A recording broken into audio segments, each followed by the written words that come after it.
자, 이런 가운데 더불어민주당 문재인 전 대표는 개성공단은 즉각 재개해야 한다고 또 주장을 했습니다. 네, 대통령에 당선될 경우 미국보다 북한에 먼저 가겠다고도 했습니다. 김정우 기자입니다. 더불어민주당 문재인 전 대표는 주저없이 말한다면서 대통령에 당선될 경우 미국보다 북한에 먼저 가겠다고 말했습니다. 다만 그 당위성을 미국과 일본, 중국에 충분히 설명하겠다고 덧붙였습니다.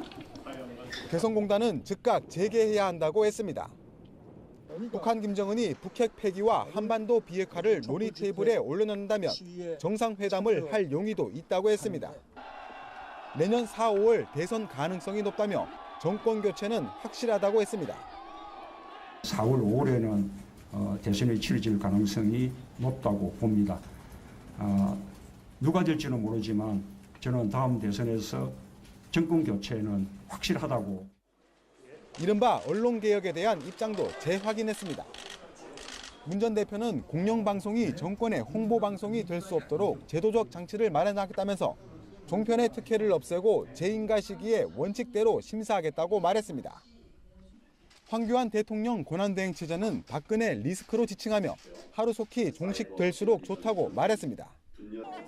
개헌 논의에 대해선 개헌을 빌미로 집권 기회를 노리는 여의도식 셈법은 민심의 바다를 헤쳐나갈 수 없다며 일축했습니다. TV조선 김정우입니다. 자, 윤 센터장님, 누가 될진 모르지만 다음 대선 정권 교체는 확실하다 하면서 아주 자신감을 크게 피력을 했어요. 예. 그렇죠. 지금 이제 보면은 이재명 성남시장의 어쨌든 도전, 위협, 예. 그리고 또 당내에 이른바 뭐 반문연대의 어떤 형성 가능성들 이런 것들이 이제 본인에 대한 도전이 이제 거세게 일고 있는 상황에서 예. 본인이 어쨌든 이 상황에서 수세적으로 간다고 할 경우에는 본인의 위상이 더 흔들릴 수 있다고 하는 판단을 내린 것 같아요. 그래서 예. 매우 적극적인 행보를 보여주고 또 이재명 성남시장 같은 경우에 지금 이제 촛불 국면이 사실 약간 일단락되는 국면이잖아요. 그렇죠. 네. 그러다 보니까 이제는 이제 본인에게 더 포커스가 올 것이라고 하는 예. 이제 그런 기대감, 예상을 갖고 있는 것이고 그래서 차별화해서 본인이 정책 행보를 이제 보이겠다고 하는 것 같아요. 그래서 예. 이제 북한과의 관계라든가 또 대외 관계 이런 것들도 본인이 얘기를 하면서 다른 주자들, 그러니까 본인을 가장 위협했던 이재명 성남시장 같은 경우는 그런 이제 경제, 대외적인 이런 부분에 대한 이미지를 아직 형성하지 못하는 부분이잖아요. 예. 그럼으로써 이제 차별화를 두겠다고 하는 시도를 보이고 있는 것 같고 그런데 이제 이것이 어쨌든 계속 이제 선거는 다가오는 것이기 예. 때문에 이렇게 독주를 하게 될 경우에는 다른 이제 반문연대, 다른 주자들의 이제 어떤 연대 흐름들이 더 강화될 가능성은 배제할 수 없으리라고 보고 예. 나아가서 이제 사실은 가장 문제가 되는 것이 개헌과 관련한 예. 부분이거든요. 예. 다른 사안들은 어쨌든 뭐 얘기를 한다 하더라도 개헌 관련해서는 최순실 사태가 어쨌든 주는 또 하나의 교훈은 예. 어쨌든 현재 권력 체제에 대해서 뭔가 문제가 있다고 하는 교훈이 있는 것이긴 하거든요. 그렇죠. 그런데 이제 그것이 시기에 관한 이제 논란들이 있는 상황인데 예. 그것이 이제 사실은 문재인 대표가 또는 다른 세력들이 누가 더 사심 없는 것인가를 증명해내야 되는 거예요. 사실 과거에 보면은 사심 이시 개헌을 취재하는 것들이 많이 있었거든요. 예. 예. 근데 지금은 최순실 사태가 있는 상황인데 문재인 대표는 이제 개헌에 굉장히 소극적인 입장을 이제 예. 밝힌 상황이죠. 그런데 그것이 본인의 어쨌든 대권에 유리하기 때문에 네. 예. 개헌에 이제 반대하는 것 아니냐라고 하는 이제 지금 공세에 시달릴 가능성이 매우 높거든요. 예. 그 상황에서 최순실 사태의 교훈이 있는데도 불구하고 개헌을 외면하는 것은 사심 있는 개헌 반대 아니냐라고 하는 이 공세가 집중될 것인데 예. 그것을 문재인 대표가 어떻게 방어해낼 것이냐. 예. 그것은 이제 앞으로 남은 기간에 가장 큰 어쨌든 걸림돌 내지는 예. 장애물 중에 하나가 될 것이라고 생각합니다. 아니 특히 개성공단 재가동 그리고 사드 재검토 이런 부분에 대해서는 이야기를 하면 어떤 논란일지 문재인 전 대표 본인도 잘 알 터인데 이런 이야기를 하는 거란 말이죠. 결국에는 산토끼보다 집토끼 먼저 결집시키겠다 이런 전략인가요? 그렇죠. 지금 문재인 전 대표의 이제 강도 높은 발언은 예. 두 가지입니다. 예. 하나는 차별화 전략. 확실하게 차별화 보이고 있죠. 대선 주자 중에 저렇게 말하는 사람 아무도 없습니다. 예. 거기다가 굳히기 전략. 이대로 가면은 대통령 선거 빨라질 수 있지. 굳히기 전략이 제일 좋은 거는 이른바 집토끼를 예. 먼저 잡는 거거든요. 두 가지 전략인데 논리적으로는 저는 이해합니다. 저도 상당히 공감해요. 논리적으로는. 그런데 논리의 문제가 아니라 예. 지금 탄핵 정국이잖아요. 지금 탄핵 정국에서 대통령 선거 언제 될지도 모르는데 마치 대통령이 다 된 것처럼 얘기를 해버리면은 예. 국민들이 볼 때는 이분이 앞서서 나가다 보니까 지금 벌써 뭐 혹자는 김치국부터 먼저 마시나 예. 등등 얘기를 할 수가 있는 충분히 그런 정도의 내용이 있는 거예요. 그래서 아마 문재인 전 대표를 좋아하는 쪽에서는 시원하다고 말할 수 있을지 모르겠습니다만 예. 중도에서 문재인 대통령 앞으로 어떻게 볼 때 너무 이게 나서는 것 아니냐? 또 너무 지금 뭐 이미 국민들 정서와는 좀 다른 대통령 선거에 너무 좀 자신만의 어떤 이해관계를 예. 너무 좀 강조하는 것 아니냐 등등의 좀 비판적인 발언도 나올 수 있을 것 같아요. 아하, 제가 볼 자. 때는 듣기는 아직은 조금 너무 이르다는 생각이 듭니다. 여기서 그러면은 민주당 내 비문계 의원이시죠? 이종걸 의원 직접 연결을 해보도록 하겠습니다. 의원님.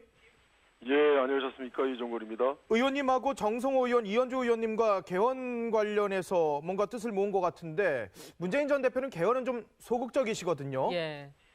예, 지금 이제 촛불 시민혁명이 요구하는 것은 대민주주의에 대한 불신, 그래서 시민주권이 확립되고 또 예. 추구 기득권 세력이 이제 몰락해야 된다라고 하는 대안으로서 합리적 정치 개편, 그다음에 헬조선으로 불리는 우리 조선 이 경제 문제, 모든 사회의 그 불공평한 문제를 공평한 사회로 실현하자는 거 아니겠습니까? 그런데 예. 그것을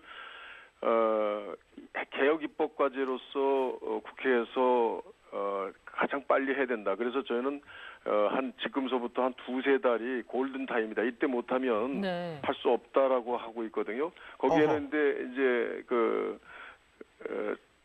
국회법에 그 예. 선진화법이라는 것이 이제 직권상정 아니면 그게 불가능하도록, 왜냐하면 새누리당이 다 막을 것이기 때문에 예. 그럴 때 이제 직권상정을 통해서 이것을 빨리 해야 되는 필요성과 그 정당성이 있는데 예. 그 모든 것들의 근원 바로 그 논리적인 근원은 헌법의 문제다 이렇게 생각하고 있죠. 그래서 아하. 개헌 문제는 가장 기본적인 문제이기 때문에 네. 이 문제들을 가장 종합하는 방법으로 개헌인데 네. 다만 지금 당장 개헌하자 예. 못하자 이런 것이 아니고 어떤 내용의 개헌을 함으로써 지금 이 촛불 시민혁명의 예. 근본적인 요구를 우리가 국회에서 수용하고 제도적으로 만들어 나갈 것이냐라고 하는 것을 고민하는 내용입니다. 의원님은 대선 전에 개헌을 해야 된다고 보십니까? 아니면 차기 대통령에 당선되는 분이 임기 내에 개헌을 해야 된다라고 약속하는 게 더 적절하다고 보십니까? 뭐 결론적으로는 개헌은 집권 전에 해야만 됩니다. 왜냐하면 집권이 되면 자기 권력을 빼앗는 것이기 때문에 어떤 집권자도 하지 않으려고 하는 명분을 찾으려고 할 것입니다. 예. 그러나 지금 헌법재판소에서 이제 공을 가지고 있습니다만 예. 언제 다음에 대선이 될지는 우리가 아직 모르고 있지 않겠습니까? 예. 그렇기 때문에 지금 현재 일정으로 봐서는 국민 투표라든지 기타 모든 방법을 다 충족시키는 개헌은 사실상 어려울 수도 있다라고 예. 하고 있기 때문에 예. 그 개헌의 내용들을 의제들을 다 선택해서 예. 다음번 집권의 세력들이 그것을 공약으로 요구하고 그것을 실현할 수 있도록 하는 방법을 담보하는 것. 아하. 그것이 가장 현실적이다 이렇게 생각하고 있습니다. 예. 문재인 전 대표 요즘 거듭 그 강경 발언을 이어가고 계십니다. 혹시 이게 좀 대통령이 다 되신 듯한 느낌이 아닌가라는 비판도 나오는데요. 어떻습니까, 의원님 보시기에는? 그래서 이제 지난번 이제 문재인 대세론에 대해서 물으시길래요. 저는 네. 당지 지도가 거의 40%까지 돼 있는데 유력 후보인 하나인 문재인 전 대표의 경우는 뭐 거의 고정돼 있고 어떤 예. 경우는 많이 떨어지는 경우도 이렇게 본 그런 상태이기 때문에 이 촛불 민심에 가지고 있는 형성된 정치적 힘과 에너지를 받아내지 못한 것이 예. 저는 우리 국민들에게는 일종의 하나의 실링, 확장성의 부재, 확장하지 못할 것이다라고 하는 가능성, 뭐 이런 것으로 볼 때 저는 대세론이 이미 꺾인 것 아니냐. 그래요? 그다음에 이제 이재명 후보도 또 이렇게 거론되고 있는데 이번에 급속 행진한 것이라든지, 예. 그다음에 지난번 박원순 시장이 국회에 와서 이제 토론을 할 때 우리 공동주최 의원들을 모집했는데 예. 그분들이 기꺼이 하시겠다고 한 분들이 78명이었거든요. 예. 그리고 50여 명이 오셨기 때문에 뭐 이런 내용들을 전반적으로 볼 때 뭐 문재인 전 대표의 대세론이 그냥 지정사실이다 이렇게 보기는 어렵고요. 네. 예. 지금 현재로서는 가장 유력 후보로서 본인의 행보를 적절히 해 나가는 것이 우리로서는 당에 그래도 좋은 자산이다 이렇게 생각하고 있습니다. 네. 이미 문재인 전 대표의 대세론이 깨졌다고 하셨는데 지금 무섭게 네. 치고 올라오고 있는 이재명 성남시장이 대안이 될 수 있다고 보십니까? 그 위로 치고 더 올라갈 수도 있다고 보세요? 뭐 저로서는 이재명 시장이 그냥 반짝 경기로서 올라간 것이다라고 하는 평가도 있는데요. 네. 제가 볼 때는 벌써 한 2, 3년 전부터 이재명에 대한 인물성 평가가 이루어지고 있었고 예. 또 이전에 박근혜 대통령이 그 아주 폭도와 같은 시행령 정치를 할 때 예. 청년수당이라든지 산후조리원이라든지 기타 이런 사회복지의 어떤 정당한 정책적 요구를 박근혜 대통령이 그냥 깔아뭉길 때 예. 그때 단식을 하면서 박근혜 대통령과 직접 싸운 예. 그런 이제 그 아주 강한 인상이 이번 촛불 집회 그 최순실판 박근혜를 무너뜨리는데 가장 큰 동력이 됐다라고 국민들하고 이렇게 동일화됐거든요. 싱크로나이즈 됐거든요. 예. 그런 것이 엄청난 경험으로 우리 촛불 시민혁명에 있어서의 그 경험으로 지금 각인돼 있는 상태이기 때문에 예. 저는 그냥 반짝한 것이 아니라 네. 상당한 국민적 명분과 지지도를 가지고 있는 후보 중에 하나다 이렇게 생각하고 있습니다. 문재인 대사로는 꺾인 것 아니냐라고 말씀을 하셨는데요. 그렇다면은 비문연대나 혹은 반문연대가 이루어질 거라고 보십니까? 뭐 연대라기보다는 이미 벌써 저희가 박원순 시장이 네. 여기 이제 촛불 이후에 국민 정치개혁 국민 토론회를 이제 본인이 발표하면서 그 예. 공동 주최자로 모집하면서 뭐 저도 직접 전화도 드리고 예. 몇 번 토론도 하고 그랬습니다만 저는 의원들의 생각들은 이미 어떤 선택지를 가지고 할 것인지를 고민하고 있는 상황이고 예.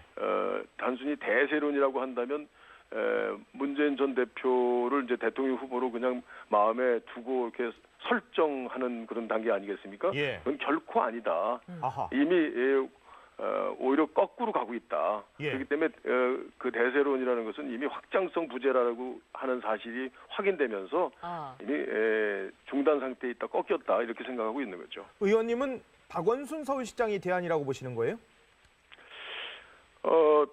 누구도 대안이 아니라 박원순 시장, 이재명 우리 시장, 그다음에 네. 안희정 지사도 지금 좀 잠잠하게 하고 있습니다만 이른바 민주당 내 F4라고 불리는 네, 그렇습니다. 그분들이 지금까지 문재인 대표가 가지고 있는 결정적인 흐음들, 예. 야권 통합에 있어서는 아주 어려운 상황이 있다. 그리고 또 이미 이제 분당 시나리오가 문재인 대표 때 이루어졌던 그런 그 아주 안 좋은 상황, 야권의 통합에 있어서는 제일 좋지 못한 그 지점을 가지고 있는 그 문재인 전 대표를 보완할 수 있는 예. 그래서 야권 통합을 통해서 지금까지의 진보 개혁 세력이 가지고 있는 자력 25% 예.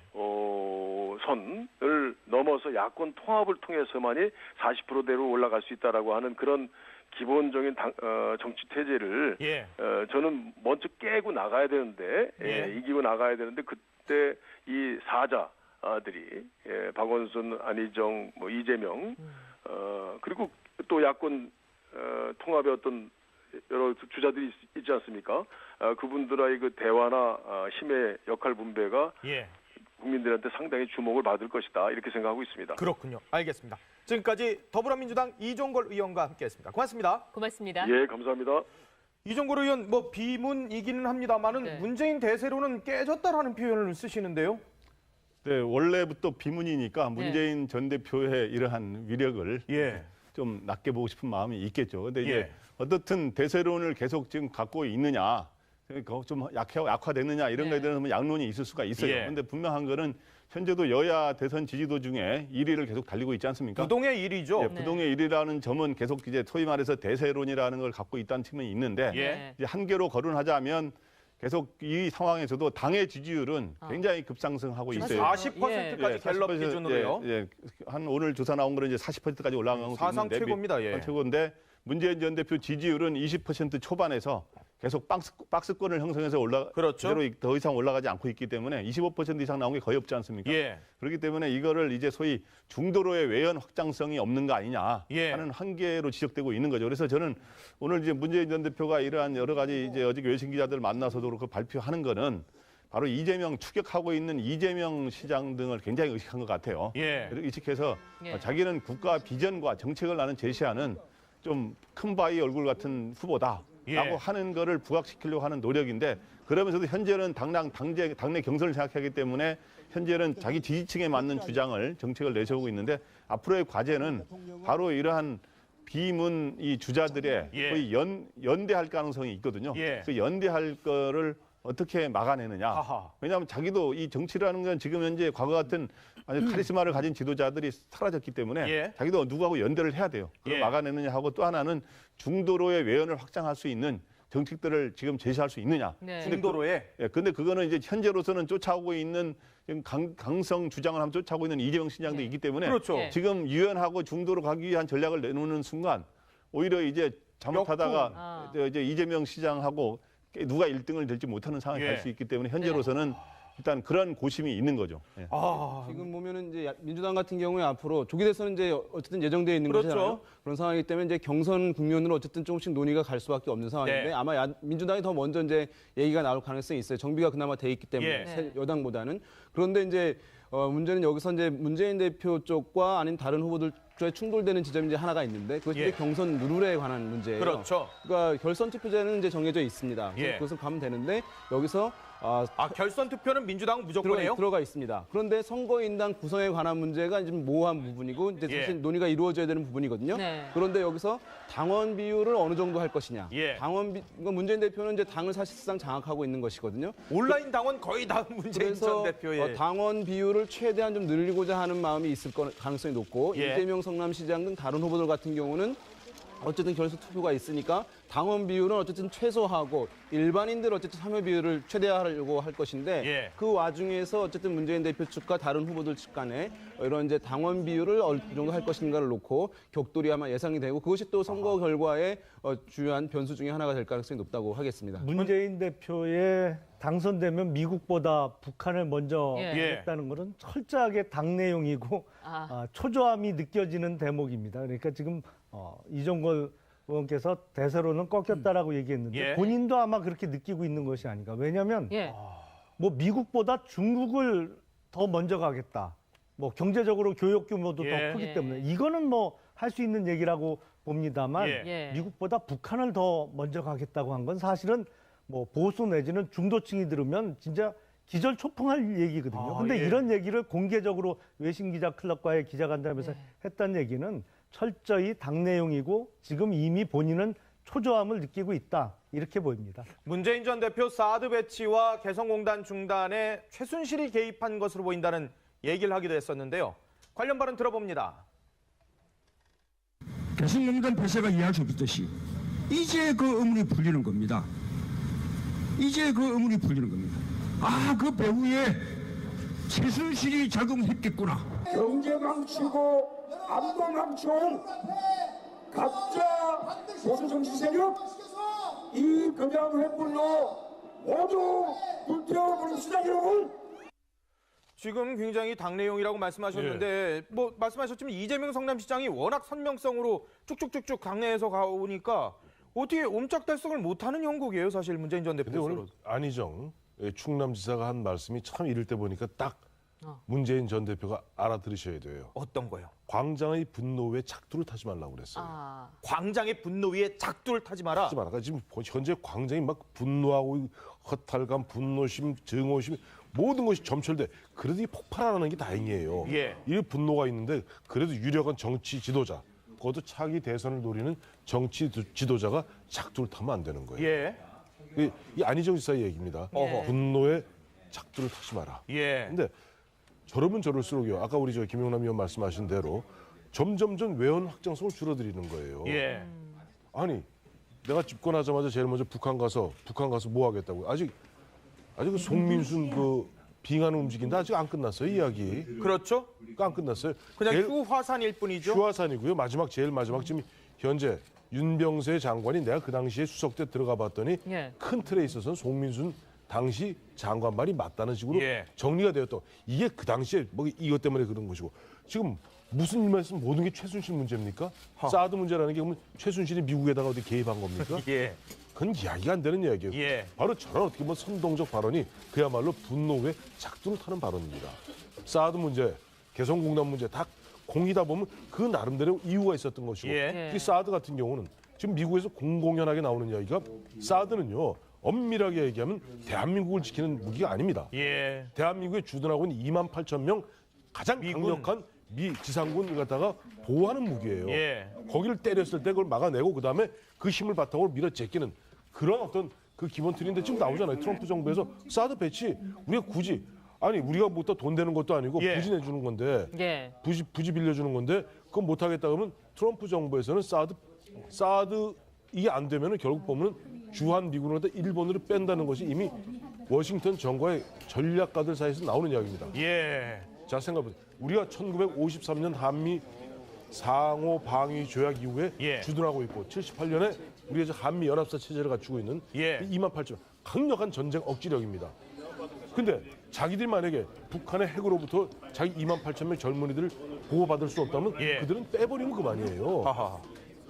그러면 자 이런저런 문제 나왔을 때 최소한 예를 들어서 우리 뭐 정치 평론하는 사람들이 진영을 나누어서 이런저런 얘기 다 할 수 있습니다. 예, 예. 하지만 국가 지도자는 균형감이 있어야 되는 것이에요. 예. 균형감 있는 이야기를 해주셔야지 듣기에 따라서 그 앞에 당장 연호하고 환호하는 예. 그 사람들 듣긴 시원하죠. 예. 딱 한 가지만 예를 드리겠습니다. 2002년 예. 대선 때 마지막 노무현 후보가 휩쓸어버릴 때 딱 한마디 그 무슨 말인 줄 아세요? 뭐라고 했는데? 나는 미국 가본 적도 없습니다. 어허. 반미는 어떻습니까? 그 열광했어요. 그때 그 2002년 10월 때 뭐가 있었습니까? 교수님, 미수님. 예. 그 나오니까 열광을 했어요. 예. 대통령 되시자마자 제일 먼저 한 게 뭡니까? FTA요? 미국하고 한미 FTA 하셨어요. 예. 그런 감각이 있어야 되는 거예요. 예. 아하, 그렇군요. 자, 이런 와중에 국민의당 박 전 원내대표, 문재인 전 대표의 행태에 또 한 말씀 거뒀습니다. 들어봅니다. 이해창 총재는 9년 10개월간 1등을 했어요. 근데 마지막 한 달 잘못해가지고 김대중 노무현한테 대통령을 뺏겼거든요. 그런데 당시 제가 쓰라린 경험을 가지고 있습니다만은 DJ 말기에 이해찬 후보가 대통령이었습니다. 모든 것을 좌지우지했는데 지금 딱 하는 꼴을 보면은 문재인 전 대표가 창 같다. 네. 아니 이게 진심 어린 조언을 하는 겁니까? 아니면 견제를 예. 하는 겁니까? 조언이기도 하고 견제도 하는 거죠. 예. 아하. 그러니까 국민의당 입장에서 보면은 전체 야권이잖아요. 그렇죠. 야권끼리 건강한 경쟁을 해야 되는데 예. 지금 문재인 전 대표가 앞장서 가지고 이 말을 뱉어내다 보니까 예. 이걸 국민의당 입장에서는 이 수습을 할 수가 없는 거예요. 예. 왜 수습이 필요하냐면 지금은 탄핵 정국입니다. 그렇죠. 탄핵 정국에 만약에 지금 대선 후보 경쟁에 가버리면 이거 어떡하나요? 지금 그럴 때가 아니라고 보고 있는 거예요. 예. 그러니까 국민의당 같은 경우에는 여야의 양쪽의 이 극단 세력을 배제하고 예. 그렇죠. 중도 지역을 넓히겠다고 하면서 지금 얘기를 하고 그러는데 예. 문재인 전 대표 앞장서 나가버리니까 이거는 여당 쪽과 하기도 어렵고 야당 쪽과 하기 어려운 이런 상황에서 너무 나서지 말라라고 하는 쪽의 경고 메시지 저는 경제가 있다고 보는데 실제로 그렇습니다. 예. 이회창 전 총재 같은 경우에는 누가 봐도 다 대통령 다 됐다고 봤어요. 그랬었죠. 예. 9년 두 번 대통령이 나왔으니까 9년 10개월 이 정도 대통령 했다고 그러는데 그러면 문재인 전 대표는 거의 지금 두 번이라고 얘기하면 한 7, 8년을 지금 하고 있다고 보고 있는 것 같습니다. 문재인 전 대표는 아마 박지원 원내대표가 왜 저런 말을 하고 있는지 예. 잘 알 것 같습니다. 제가 봐도 앞서 이 얘기 듣기 전에 네. 문재인 전 대표 얘기 들어도 저건 너무 오바다. 논리의 문제가 아니라 정서의 문제가 더 크다. 예. 설사 이것이 정치적인 레토릭이라고 하더라도 이거는 당 내부적으로 지지층을 끌어모은다든지 또는 차별 전략을 한다.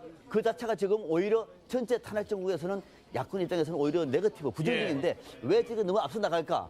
그래서 김치국 문제 마시고 있다는 저는 생각을 하게 된 겁니다. 아니 근데 문재인 전 대표도 참 어려울 수밖에 없는 게 당내에서는 지금 이재명의 움직임이 너무나 지금 크고 이재명 시장은 딱 자기 이 모습이 딱 있어요. 나는 그냥 이렇게 야당으로 이렇게 세게 간다. 난 이거로 전략이 딱 명확하거든요. 그러니까 사실 이제 이재명 성남시장이 그렇게 이제 높은 지지율을 보일 수 있어 파죽지세로 올라갈 수 있었던 부분은 네. 제가 봤을 때는 이제 일부 정치 반감층들도 지지를 보내긴 하지만 네.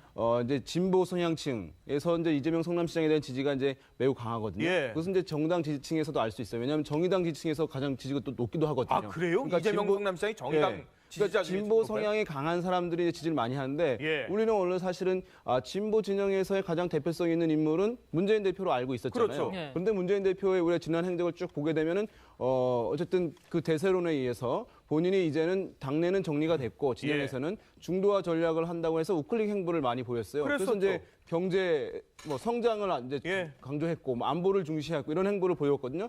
그리고 촛불 국면에서도 초반에는 보면은 이제 지도자의 모습으로서 매우 이제 신중해야 된다라고 해서 상당히 아주 준수한 발언들을 했거든요. 예. 그러면서 나타났던 것이 이 왼쪽 진보 진영에서의 어떤 주자의 공백이 발생한 거예요. 예. 그것을 이제 이재명 성남시장이 뚜렷한 진보적 메시지를 던지게 되면서 그걸 이 차지하게 왼쪽 되는. 공백에 이제 진입을 하게 된 것인데, 근데 어쨌든 간에 문재인 대표로서는 이것이 계속 포션이 넓어지게 될 경우에 이재명 성남시장 같은 경우는 아까 말씀드린 대로 약간 중도 성향의 그 정치 반감층들도 지지하기 때문에 그것이 약간 포위되는 분위기일 수 예. 있는 것이거든요. 그런 면에서 이제 본인이 집토끼 이른바 어떤 이 진보 성향층에 대한 지지 확장이 추가적으로 예. 필요하다는 의미에서 지금 이제 약간 야권 성향층이 선호할 만한 진보적 메시지들 예. 매우 뚜렷하게 보이고 있다, 이렇게 좀 분석해 볼 수 있을 우선 것 두 같습니다. 가지를 말씀드려야겠네요. 예. 아까 저기 박지원 의원께서 네.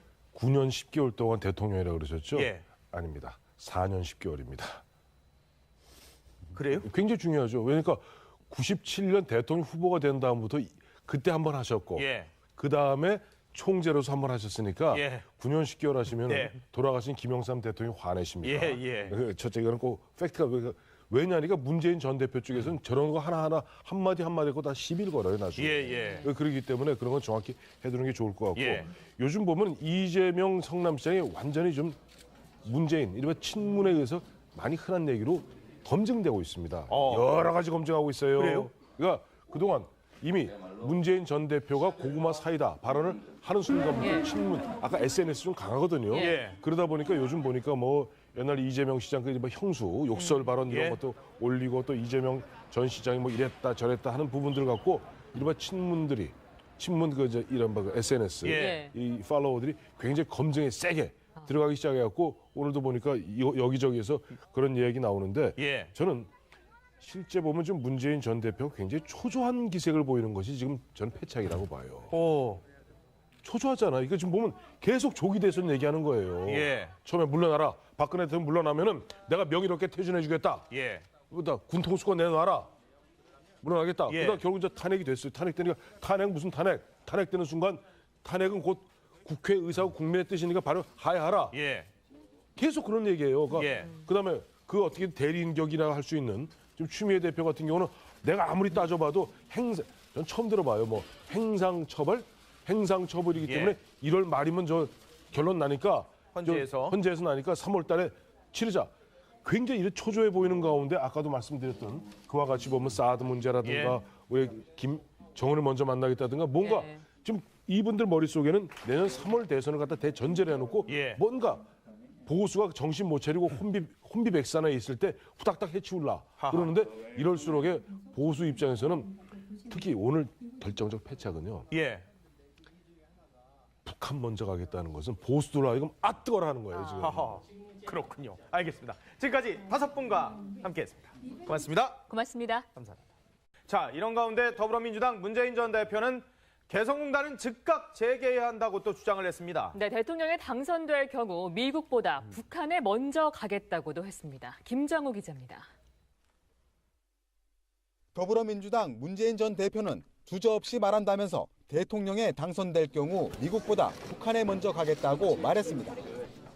다만 그 당위성을 미국과 일본, 중국에 충분히 설명하겠다고 덧붙였습니다.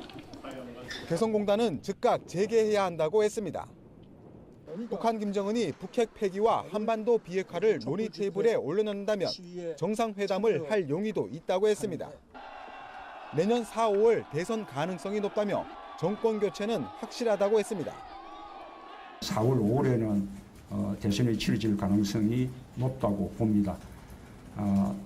누가 될지는 모르지만 저는 다음 대선에서 정권 교체는 확실하다고. 이른바 언론개혁에 대한 입장도 재확인했습니다. 문 전 대표는 공영방송이 정권의 홍보방송이 될 수 없도록 제도적 장치를 마련하겠다면서 종편의 특혜를 없애고 재인가 시기에 원칙대로 심사하겠다고 말했습니다. 황교안 대통령 권한 갖고, 그런데 이제 이것이 어쨌든 계속 이제 선거는 다가오는 것이기 예. 때문에 이렇게 독주를 하게 될 경우에는 다른 이제 반문연대, 다른 주자들의 이제 어떤 연대 흐름들이 더 강화될 가능성은 배제할 수 없으리라고 보고 예. 나아가서 이제 사실은 가장 문제가 되는 것이 개헌과 관련한 예. 부분이거든요. 예. 예. 다른 사안들은 어쨌든 뭐 얘기를 한다 하더라도 개헌 관련해서는 최순실 사태가 어쨌든 주는 또 하나의 교훈은 예. 어쨌든 현재 권력 체제에 대해서 뭔가 문제가 있다고 하는 교훈이 있는 것이긴 하거든요. 그렇죠. 그런데 이제 그것이 시기에 관한 이제 논란들이 있는 상황인데 예. 그것이 이제 사실은 문재인 대표가 또는 다른 세력들이 누가 더 사심 없는 것인가를 증명해내야 되는 거예요. 사실 과거에 보면은 사심이 시 개헌을 취재하는 것들이 많이 있었거든요. 예. 근데 지금은 최순실 사태가 있는 상황인데 문재인 대표는 이제 개헌에 굉장히 소극적인 입장을 이제 예. 밝힌 상황이죠. 그런데 그것이 본인의 어쨌든 대권에 유리하기 때문에 네. 예. 개헌에 이제 반대하는 것 아니냐라고 하는 이제 지금 공세에 시달릴 가능성이 매우 높거든요. 예. 그 상황에서 최순실 사태의 교훈이 있는데도 불구하고 개헌을 외면하는 것은 사심 있는 개헌 반대 아니냐라고 하는 이 공세가 집중될 것인데 예. 그것을 문재인 대표가 어떻게 방어해낼 것이냐. 예. 그것은 이제 앞으로 남은 기간에 가장 큰 어쨌든 걸림돌 내지는 예. 아하, 제가 볼 자. 때는 듣기는 아직은 조금 너무 이르다는 생각이 듭니다. 여기서 그러면은 민주당 내 비문계 의원이시죠? 이종걸 의원 직접 연결을 해보도록 하겠습니다. 의원님. 예, 안녕하셨습니까? 이종걸입니다. 의원님하고 정성호 의원, 이현주 의원님과 개헌 관련해서 뭔가 뜻을 모은 것 같은데 문재인 전 대표는 개헌은 좀 소극적이시거든요. 예. 이제 지금 이제 촛불 시민 혁명이 요구하는 것은 대민주주의에 대한 불신, 그래서 시민주권이 확립되고 또 예. 추구 기득권 세력이 이제 몰락해야 된다라고 하는 대안으로서 합리적 정치 개편, 그다음에 헬조선으로 불리는 우리 조선 이 경제 문제, 모든 사회의 그 불공평한 문제를 공평한 사회로 실현하자는 거 아니겠습니까? 그런데 예. 그것을 개혁 입법 과제로서 국회에서 가장 빨리 해야 된다. 그래서 저희는 한 지금서부터 한 두세 달이 골든 타임이다. 이때 못하면 네. 할 수 없다라고 하고 있거든요. 거기에는 어허. 근데 이제 국회법의 그 예. 선진화법이라는 것이 이제 직권상정 아니면 그게 불가능하도록, 왜냐하면 새누리당이 다 막을 것이기 때문에 예. 그럴 때 이제 직권상정을 통해서 이것을 빨리 해야 되는 방해물 중에 하나가 될 것이라고 생각합니다. 아니 특히 개성공단 재가동 그리고 사드 재검토 이런 부분에 대해서는 이야기를 하면 어떤 논란일지 문재인 전 대표 본인도 잘 알 터인데 이런 이야기를 하는 거란 말이죠. 결국에는 산토끼보다 집토끼 먼저 결집시키겠다 이런 전략인가요? 그렇죠. 지금 문재인 전 대표의 이제 강도 높은 발언은 예. 두 가지입니다. 예. 하나는 차별화 전략. 확실하게 차별화 보이고 있죠. 대선 주자 중에 저렇게 말하는 사람 아무도 없습니다. 예. 거기다가 굳히기 전략. 이대로 가면은 대통령 선거 빨라질 수 있지. 굳히기 전략이 제일 좋은 거는 이른바 집토끼를 먼저 잡는 거거든요. 두 가지 전략인데 논리적으로는 저는 이해합니다. 저도 상당히 공감해요. 논리적으로는. 그런데 논리의 문제가 아니라 지금 탄핵 정국이잖아요. 지금 탄핵 정국에서 대통령 선거 언제 될지도 모르는데 마치 대통령이 다 된 것처럼 얘기를 해버리면은 국민들이 볼 때는 이분이 앞서서 나가다 보니까 지금 벌써 뭐 혹자는 김치국부도 먼저 마시나 등등 얘기를 할 수가 있는 충분히 그런 정도의 내용이 있는 거예요. 그래서 아마 문재인 전 대표를 좋아하는 쪽에서는 시원하다고 말할 수 있을지 모르겠습니다만 중도에서 문재인 전 대표 앞으로 어떻게 볼 때 너무 이거 나서는 것 아니냐? 또 너무 지금 뭐 이미 국민들 정서와는 좀 다른 대통령 선거에 너무 좀 자신만의 어떤 이해관계를 너무 좀 강조하는 것 아니냐 등등의 좀 비판적인 발언을 넣을 수 있을 것 같아요. 대행 체제는 박근혜 리스크로 지칭하며 하루속히 종식될수록 좋다고 말했습니다. 개헌 논의에 대해선 개헌을 빌미로 집권 기회를 노리는 여의도식 셈법은 민심의 바다를 헤쳐나갈 수 없다며 일축했습니다. TV조선 김정우입니다. 자, 윤 센터장님, 누가 될진 모르지만 다음 대선 정권 교체는 확실하다 하면서 아주 자신감을 크게 피력을 했어요. 그렇죠. 지금 이제 보면은 이재명 성남시장의 어쨌든 도전, 위협, 그리고 또 당내에 이른바 뭐 반문연대의 어떤 형성 가능성도 이런 것들이 이제 본인에 대한 도전이 이제 거세게 일고 있는 상황에서 본인이 어쨌든 이 상황에서 수세적으로 간다고 할 경우에는 본인의 위상이 더 흔들릴 수 있다고 하는 판단을 내린 것 같아요. 그래서 매우 적극적인 행보를 보여주고 또 이재명 성남시장 같은 경우에 지금 이제 촛불 국면이 사실 약간 일단락되는 국면이잖아요. 그렇죠. 그러다 보니까 이제는 이제 본인에게 더 포커스가 올 것이라고 하는 이제 그런 기대감, 예상을 갖고 있는 것이고 그래서 차별화해서 본인이 정책 행보를 이제 보이겠다고 하는 것 같아요. 그래서 이제 북한과의 관계라든가 또 대외 관계 이런 것들도 본인이 얘기를 하면서 다른 주자들, 그러니까 본인을 가장 위협했던 이재명 성남시장 같은 경우는 그런 이제 경제, 대외적인 이런 부분에 대한 이미지를 아직 형성하지 못하는 부분이잖아요. 예. 그럼으로써 이제 차별화를 두겠다고 하는 시도를 보이고 있는 것.